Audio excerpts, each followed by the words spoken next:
Hi, I'm Ben from Compass Trailers. You guys know me as Trailer Guy on Ribnet. I'm just going to drop a set of 203x40 brake drums off, brake shoes and that sort of stuff. It's been asked a couple of times because they're different to the Alco ones with a big one-shot nut. So it's a castellated nut and a split pin. I'll show you how to take that off. So bits and pieces are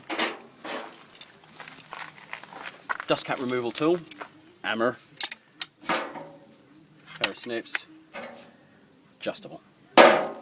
So if you haven't got a set of these, you can do it with a screwdriver and that sort of thing, but you will bugger the dust cap up a little bit. So basically, stick it on here.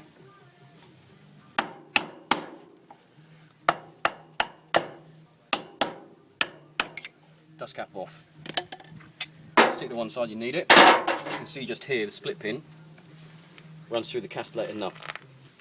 So the best way to do it is just straighten up the back one first, so it's nice and straight and in line with the split pin. Straighten up the front one as well. Give it a quick tap, pops out the top there. Oh, he says. Get hold of it. Pull it out. Get rid of that. Always use a new split pin. Adjustables. Pretty self-explanatory. Counterclockwise.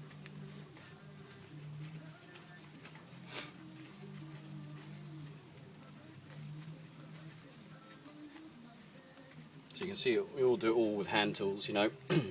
Don't have nut runners and that sort of stuff or anything particularly special. And that's a castellated nut with the slots taken out of it for the split pin to run through. Keep that. There's your bearing.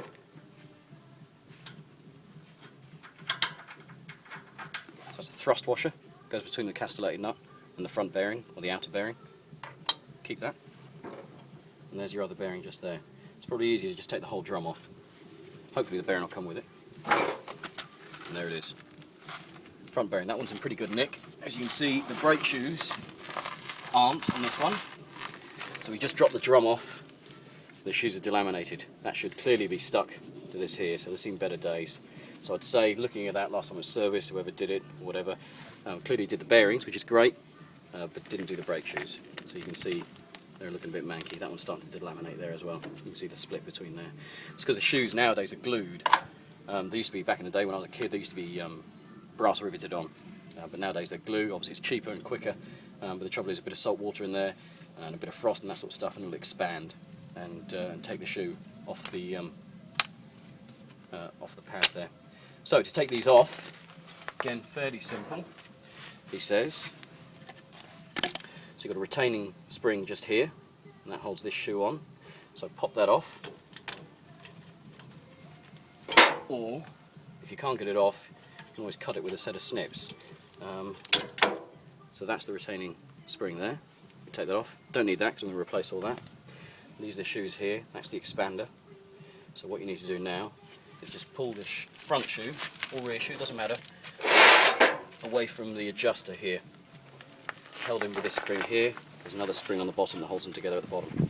So to pull that off, hold of it, snatch that off, squeeze them together, the springs will release themselves. That's the set of brake shoes off. Get rid of these, we don't want those. We're going to keep this bit, which is the expander, clean it all up. So there's nothing wrong with that, it's all perfectly serviceable. So we'll clean that up, give it a drop of oil, make sure she's good to go. Same with the adjuster here. It's a bit covered in cack and rust. So inside there's a couple of little shoes, like little cams. There's a nut on the back here that adjusts. So as you wind that in, it pulls that in and pushes these little cams out, which adjusts the brake shoes out towards the brake drum. So we'll stop here. I'll give that a clean up, and I'll show you how to reinstall a new set of brake shoes in a tick.